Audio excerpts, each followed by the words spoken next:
Bueno, muy bien, buenas noches para todos.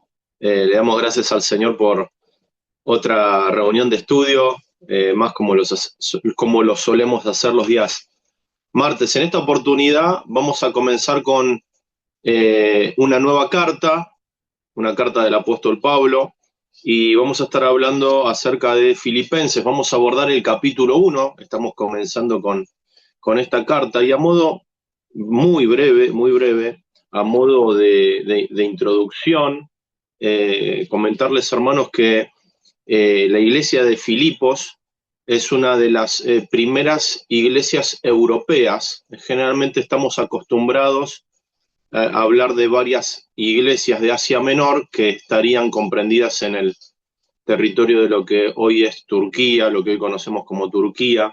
Esta iglesia de Filipos está en el territorio de lo que hoy conocemos como Grecia, ¿no? Eh, Esta iglesia fue fundada por el apóstol Pablo, acompañado por Timoteo en su segundo viaje misionero, y seguramente si fuéramos, no lo vamos a hacer por amor al tiempo, a Hechos capítulo 16, podemos ver allí las bases fundacionales de la iglesia, ¿no? Cuando ellos, en torno a ese segundo viaje misionero, llegan a Filipos, le predican el evangelio a Lidia, la vendedora de púrpura. Tienen este altercado con esa joven que tenía un espíritu de adivinación, o sea, estaba endemoniada, ¿no? El apóstol Pablo le quita el demonio y son encarcelados en Filipos. Y luego esta conversión tan hermosa del carcelero, ¿no? De Filipos. Y allí se establece esta iglesia tan querida por el apóstol Pablo. Digo tan querida porque ahora lo vamos a ver en esta carta, ¿no? Que se le dice también la carta del gozo, porque es una de las palabras que abundan y es uno de los sentimientos que abundan en el corazón del apóstol Pablo. Tengo 5 divisiones muy cortitas que vamos a hacer del capítulo 1. Vamos a comenzar con la primera. Vamos a leer del versículo 1 al 8. Les invito a que lo podamos hacer. Dice la lectura: Pablo y Timoteo, siervos de Jesucristo, a todos los santos en Cristo Jesús que están en Filipos, con los obispos y diáconos, gracia y paz a vosotros, de Dios nuestro Padre y del Señor Jesucristo. Doy gracias a mi Dios siempre que me acuerdo de vosotros, siempre en todas mis oraciones, rogando con gozo por todos vosotros, por vuestra comunión en el Evangelio desde el primer día hasta ahora, estando persuadido de esto, que el que comenzó en vosotros la buena obra, la perfeccionará hasta el día de Jesucristo. Como me es justo sentir esto de todos vosotros, por cuantos tengo en el corazón y en mis prisiones, y en la defensa y confirmación del Evangelio, todos vosotros sois participantes conmigo de la gracia, porque Dios me es testigo de cómo os amo a todos vosotros con el entrañable amor de Jesucristo. Hasta aquí la primera división que vamos a hacer, y vamos a estar hablando acerca de la confianza, ¿no? Pablo está escribiendo acerca de la confianza.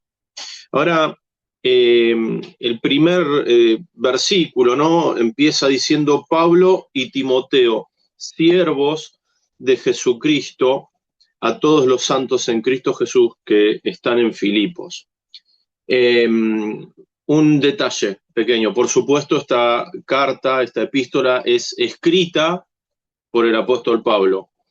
Podríamos pensar, bueno, Pablo y Timoteo, ¿no? Son los escritores. No, pero esto no es así, porque luego Pablo, cuando nombra a Timoteo, más adelante lo nombra en tercera persona. Entonces el escritor, y no hay lugar a duda de esto, es el apóstol Pablo. Bien, está claro eso, ¿no? El apóstol Pablo es el escritor 100% de esta carta. Timoteo, compañero fiel de él, y también lo incluye dentro del saludo porque ellos habían estado allí en ese segundo viaje, en esa visita allí a la ciudad de Filipos y en la fundación de la iglesia, ¿no?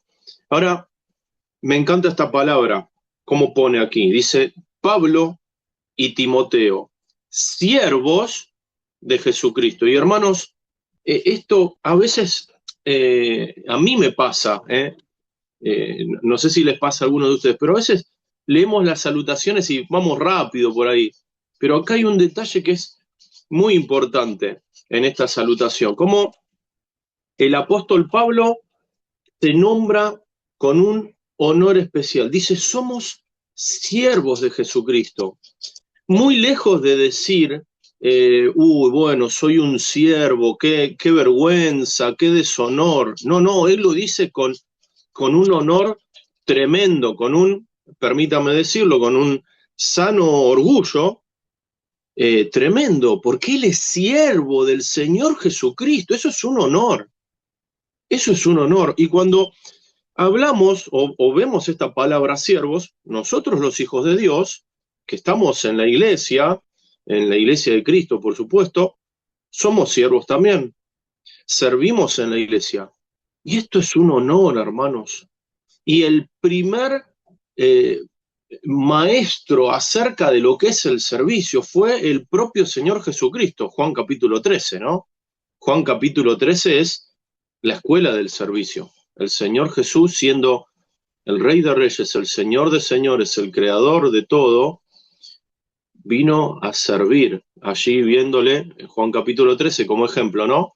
Lavando los pies de sus discípulos. Así que el apóstol Pablo lo dice con mucho honor, siervos del Señor Jesucristo. Ahora, es una posición honorífica, la posición de ser siervo del Señor Jesucristo. Ahora, en su oración, podemos ver allí cómo arranca en el versículo 3 y 4, ¿no?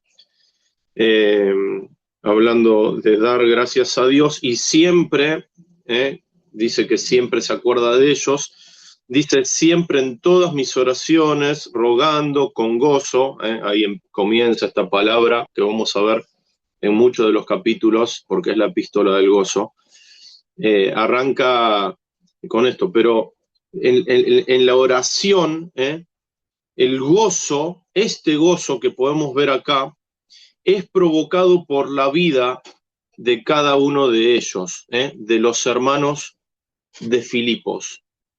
La vida de estos queridos hermanos trae gozo al apóstol Pablo. Él tenía un amor especial por ellos, por esta iglesia.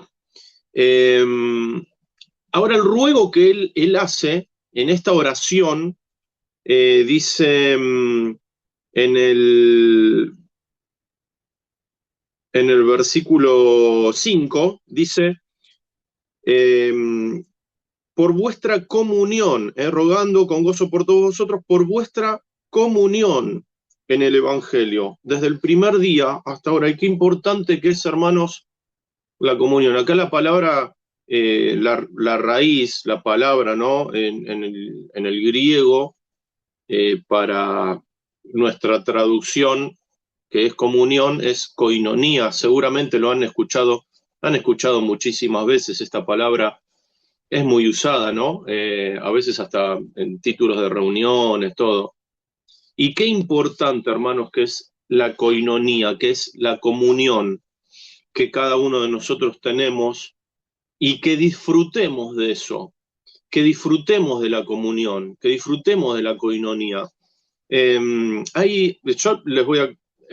está mal, no tendría que decir nada personal, pero lo digo en un segundo. Hay momentos de reuniones que yo disfruto mucho, que son también los momentos sociales, ¿no? Los momentos de refrigerio, cuando tenemos, por ejemplo, una reunión de matrimonios que está el café primero y podemos conversar. Esos son momentos que se disfrutan, eso es comunión, hermanos. Y qué lindo que nosotros podamos disfrutar de esta comunión. Y el ruego de Pablo es por esa comunión, para que ellos puedan continuar con esa comunión, que puedan abundar en esa comunión. Ahora, sigue diciendo, ¿no? El versículo 6, estando persuadido de esto, este es un pasaje, un versículo muy conocido, ¿no? Dice que el que comenzó en vosotros la buena obra, la perfeccionará hasta el día de Jesucristo. Y hacemos una pausa acá, ¿no? Porque es un versículo que hemos utilizado, que hablamos muchísimas veces, que hasta tenemos quizá en algún imán de heladera, en alguna calcomanía. Hay coro también, ¿no? Con este versículo. Hermanos, acá eh, la convicción de Pablo es que la buena obra comenzada por Dios va a ser llevada a su fin, va a ser llevada a cabo, va a ser completada, va a ser completada. Ahora esta buena obra a la que entendemos que Pablo se refiere es acerca de la ofrenda recibida, una ofrenda de amor de parte de la iglesia de Filipos para con él. Y algo muy particular que quisiera destacar es que esta iglesia no era una iglesia que le sobraba recursos, la iglesia de Filipos. Era una iglesia, vamos a decirlo así, era una iglesia que estaba al día, estaba al día con los números, pero podemos decir que de su modestia o de su humildad, o podríamos decir de su pobreza, abundaban riquezas para el Señor, ofrendando para que el apóstol Pablo pudiera continuar, pudiera ser sustentado y continuar con su ministerio. En este momento el apóstol Pablo, nosotros lo sabemos, lo vamos a ver ahora más adelante, estaba encarcelado, estaba en Roma, encarcelado. Bueno, es muy importante esto que pone Pablo acá, ¿no? Que la buena obra comenzada por Dios va a ser completada. Esto es así. Ahora, particularmente no quiero irme mucho por otros libros, porque se nos va mucho el tiempo, sino, pero Efesios 2, capítulo 2, versículo 10, dice que fuimos creados el propósito, ¿no? Dice, para buenas obras, las cuales Dios preparó de antemano para que anduviésemos en ellas. Ahora, hermanos, las buenas obras que Dios preparó, Él tiene un plan perfecto, un plan eterno. Y esas buenas obras, que son el propósito luego de la vida del creyente, abundar en buenas obras, por supuesto el pasaje de Efesios capítulo 2, 8 y 9 nos hablan bien claro que la salvación no es por obras, pero que sí, con ese para buenas obras, son el propósito, luego en la vida del creyente, abundar en ellas, y que Dios las preparó de antemano, Dios las preparó de antemano. Ahora, esto que Dios preparó, nosotros tenemos la fe y la certeza de que va a ser completado, que nosotros abundando en las buenas obras, la buena obra comenzada va a ser completada, como lo fue allí para los hermanos de Filipos. Ahora el versículo 7 y 8, ahí ya nombra Pablo, ¿no? Que está en la prisión, dice, como me es justo sentir esto de vosotros por cuantos tengo en el corazón y en mis prisiones y en la defensa y confirmación del Evangelio de todos vosotros, sois participantes conmigo de la gracia, porque Dios me es testigo de cómo os amo a todos vosotros con el entrañable amor de Jesucristo. Primero destacar, ¿no? Las dos palabras, defender y confirmar.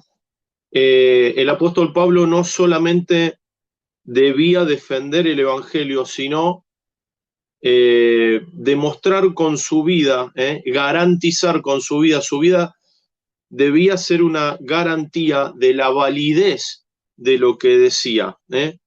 Por eso pone acá estas palabras. Dice, como me es justo sentir esto de todos vosotros por cuantos tengo en el corazón y en mis prisiones y en la defensa y confirmación del Evangelio. Él con su vida, con su testimonio, estaba preso por este evangelio, estaba preso por Cristo. Y él no iba a escapar, no era el interés de él escapar.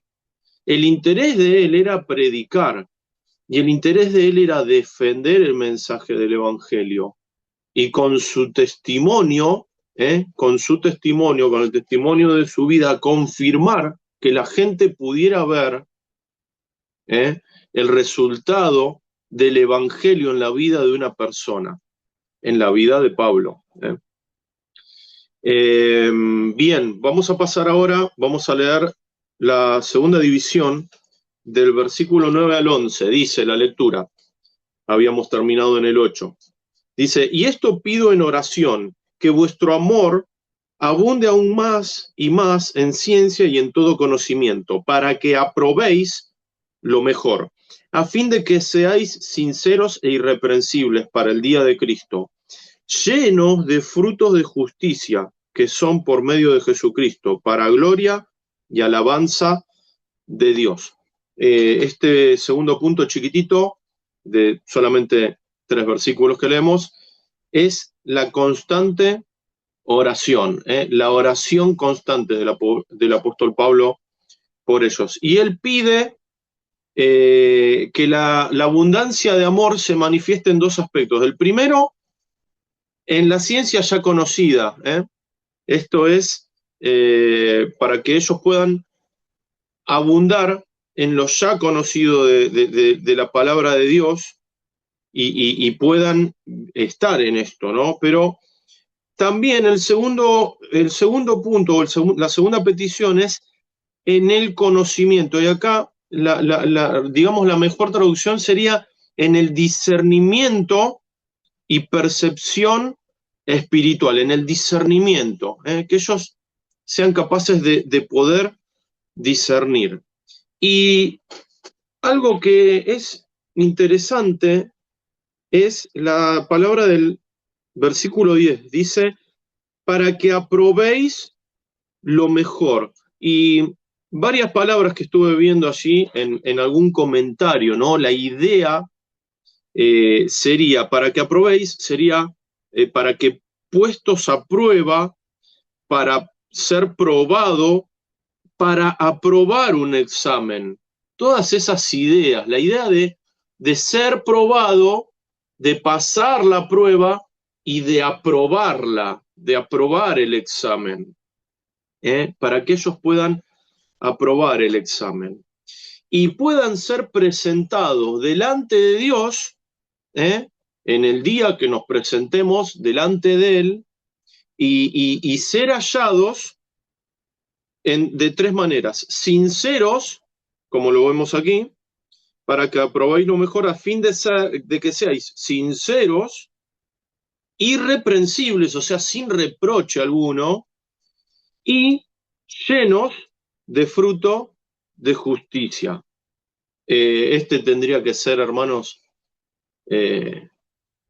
un motivo en cada una de nuestras vidas, ¿no? Un objetivo en nuestra vida cristiana, que el día de mañana, cuando nos presentemos delante del Señor, podamos tener estas cualidades, nuestra vida pueda haber mantenido estas cualidades, presentarnos ante Él de manera que seamos sinceros, irreprensibles y llenos de fruto de justicia. Esto es algo hermoso. Ahora continuamos, hermanos, con la lectura. Me fijo un poquitito la hora, estamos bien todavía. Vamos al tercer punto.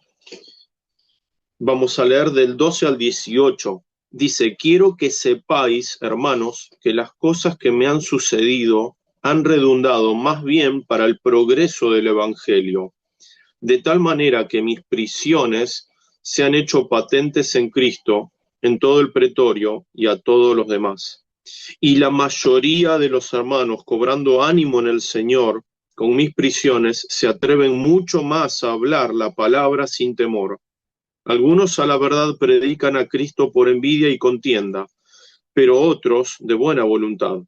Los unos anuncian a Cristo por contención, no sinceramente, pensando añadir aflicción a mis prisiones. pero los otros por amor, sabiendo que estoy puesto para la defensa del Evangelio. ¿Qué pues? Que no obstante, de todas maneras, o por pretexto o por verdad, Cristo es anunciado, y en esto me gozo y me gozaré aún. Este tercer punto, esta tercera división, es con respecto a la consecuencia de su testimonio. Y la consecuencia directa de su testimonio es la prisión. Pablo, prisionero allí en Roma por el Evangelio, por anunciar a Cristo, por llevar el mensaje de salvación, en un contexto muy duro, en un contexto de persecución del Evangelio, en un contexto donde los judíos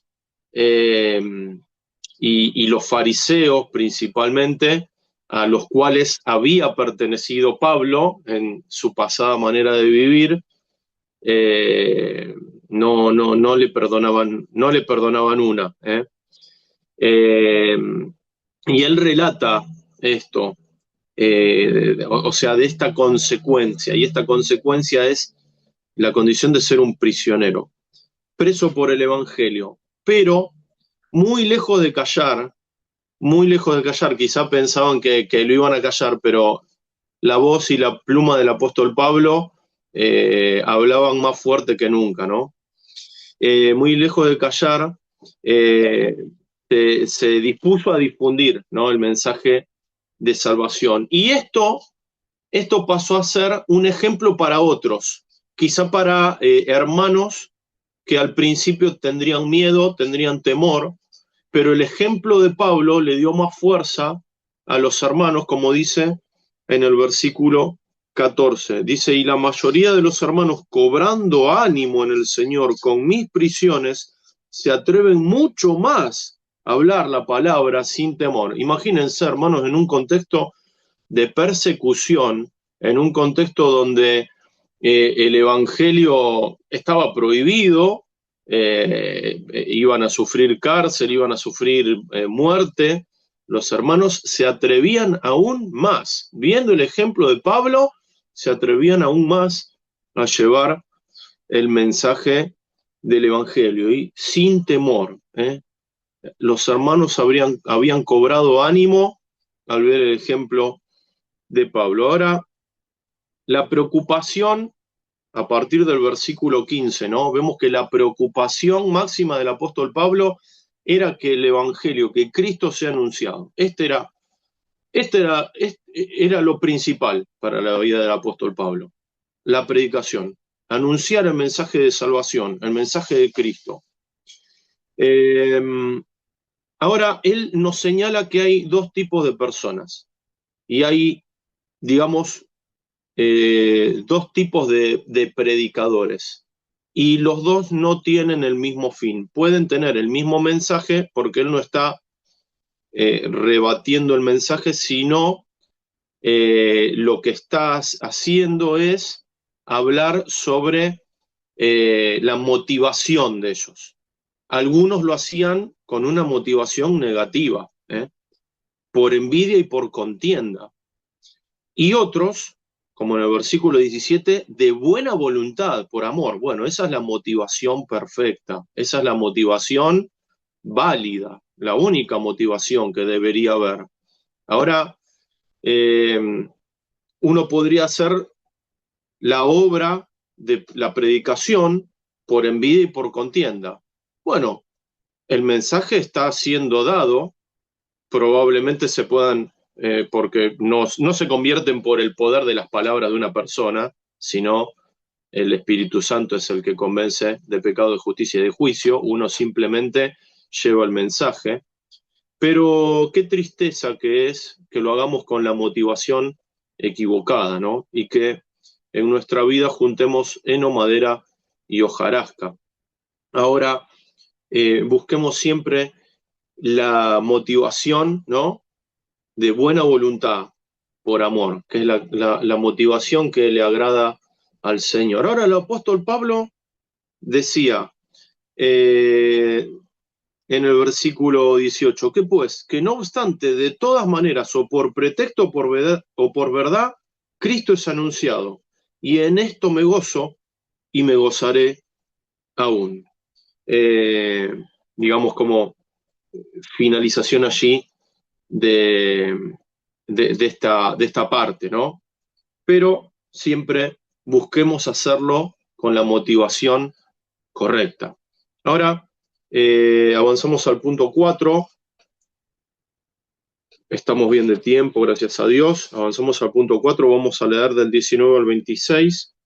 Dice, porque sé que por vuestra oración, versículo 19, y la suministración del Espíritu de Jesucristo, esto resultará en mi liberación, conforme a mi anhelo y esperanza de que en nada seré avergonzado.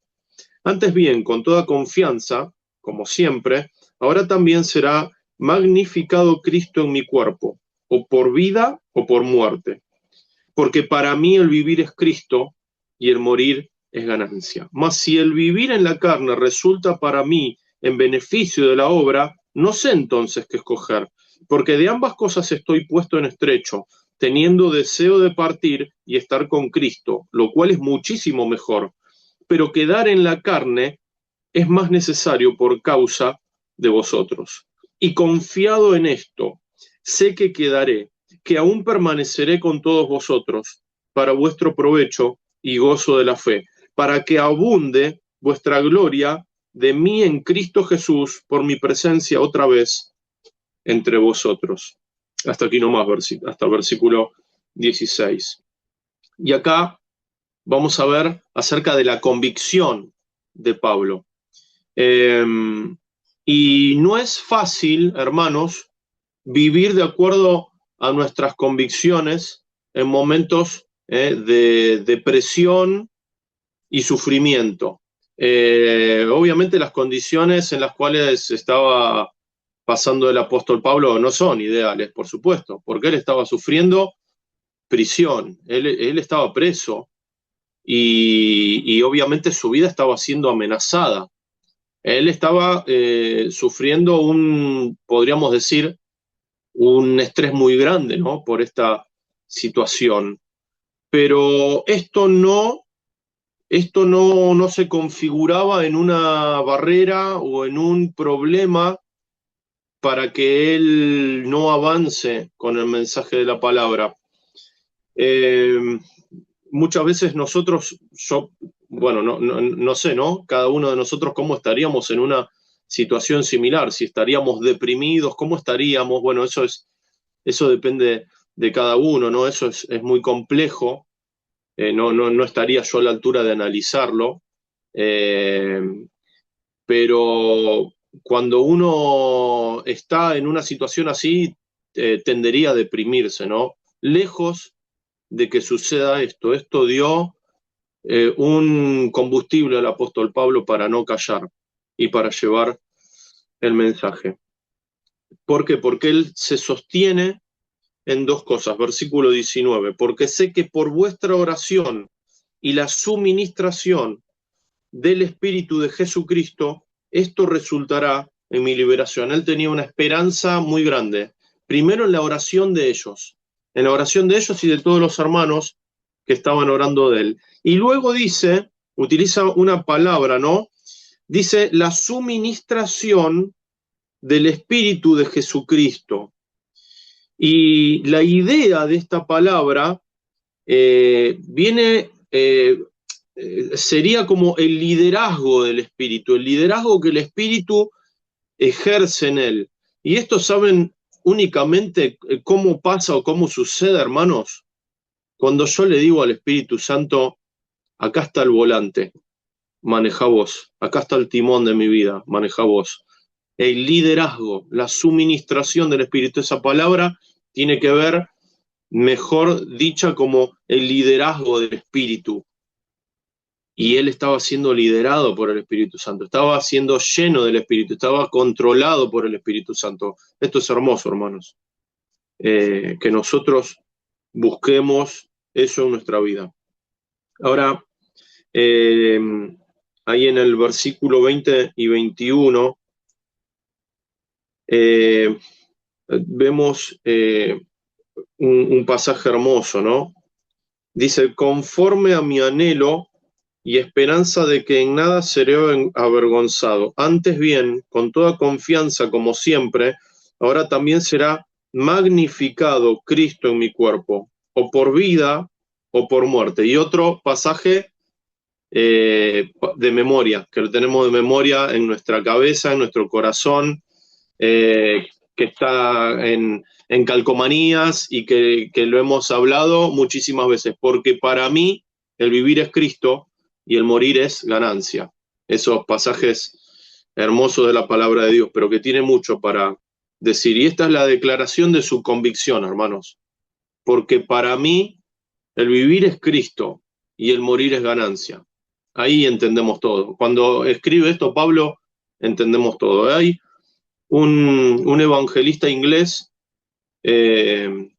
comentarista también, estudioso de la palabra de Dios, teólogo, del año alrededor de los años 1600, que se llamaba John Lightfoot, y él escribió como, digamos, la idea de este versículo, como, a ver, pongámoslo en papel, expliquémoslo. ¿Qué quiso decir Pablo? Y John Lightfoot puso, yo vivo solamente para servirle a Él, solamente para tener comunión con Él, y no tengo concepto de la vida aparte de Él. Esa es la idea que pone este estudioso bíblico de Inglaterra de los años 1600 que se llamaba John Lightfoot sobre este versículo tan hermoso. Porque para mí el vivir es Cristo y el morir es ganancia. Este escritor inglés pone, yo vivo solamente para servirle a Él, solamente para tener comunión con Él, y no tengo concepto de la vida aparte de Él. Hermosas palabras que me impactaron y las quería compartir también en este devocional.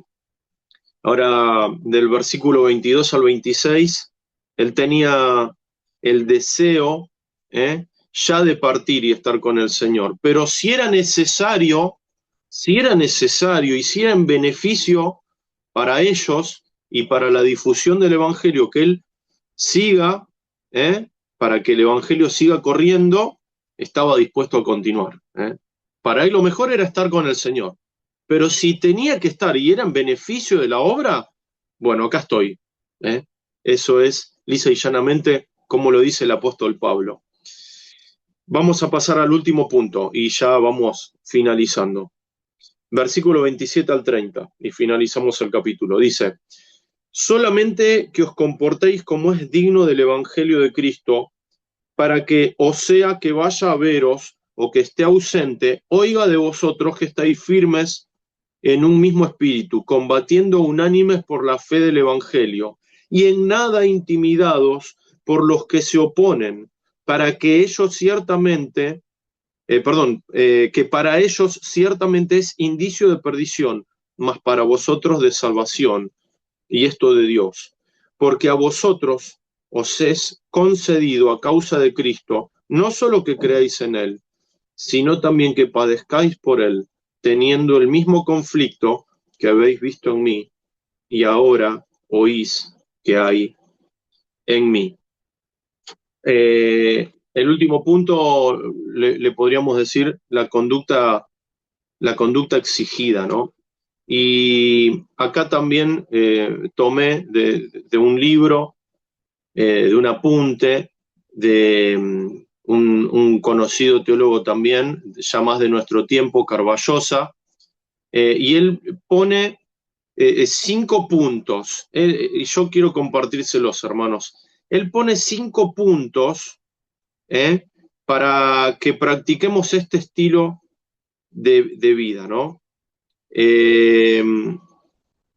Dice 5 condiciones en realidad, y simplemente las voy a mencionar y ya no voy a ahondar más porque ya se ha ido el tiempo. Pero la primera es firmeza, que la tenemos en el versículo 27, para que esta conducta, como estamos viendo, como dice en el versículo 27, que solamente os comportéis como es digno del Evangelio de Cristo. Esto pesa un montón.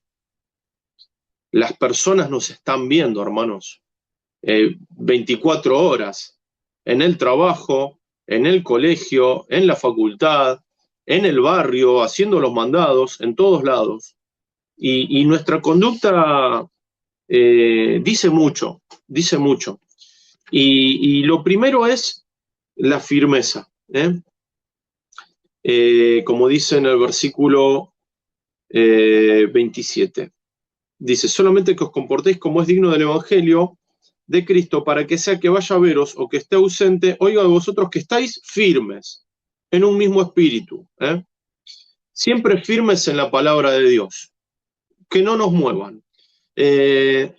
Muchas veces podemos, al utilizar esta palabra, la comparación pugilística. ¿Vieron cuando está un boxeador bien plantado en el medio del ring y nada lo mueve? Bueno, nosotros debemos estar bien plantados así con la palabra de Dios, con firmeza, hermanos, para que no nos mueva nadie del mensaje verdadero de la Biblia, de la palabra de Dios. El segundo punto, y luego ya los voy a mencionar, ahora sí lo voy a mencionar, es el funcionamiento, combatiendo en unidad, dice el versículo 27, y ahí lo pone el hermano Carballosa como funcionamiento, combatiendo en unidad. El tercero, fidelidad, en nada intimidados, versículo 28. El cuarto, finalidad, para nosotros indicio de salvación, versículo 28. El quinto y último, fruto y fundamento de nuestras convicciones, versículo 29. Hermanos, la gracia hablada aquí en este pasaje es padecer por Cristo, padecer por Cristo. Y se los dejo simplemente, no los vamos a leer ya por amor al tiempo, Colosenses 1:24 y Romanos 8:27, para finalizar. Un pasaje hermoso, un capítulo muy rico, hermanos. El segundo capítulo también, para el hermano que lo va a tocar, se va a venir con todo y con definiciones espirituales y también teológicas muy profundas de la palabra de Dios. Hay pasajes, como dijo Tito hace poco en un mensaje, fundacionales, y lo que se va a compartir en el capítulo 2 es fundacional con respecto a la persona de Cristo, ¿no? Pero eso lo tocará el hermano en el próximo martes, el hermano que toque ese capítulo. Hermanos, muchas gracias por compartir este tiempo con la palabra todos juntos, y que Dios bendiga su palabra. Amén.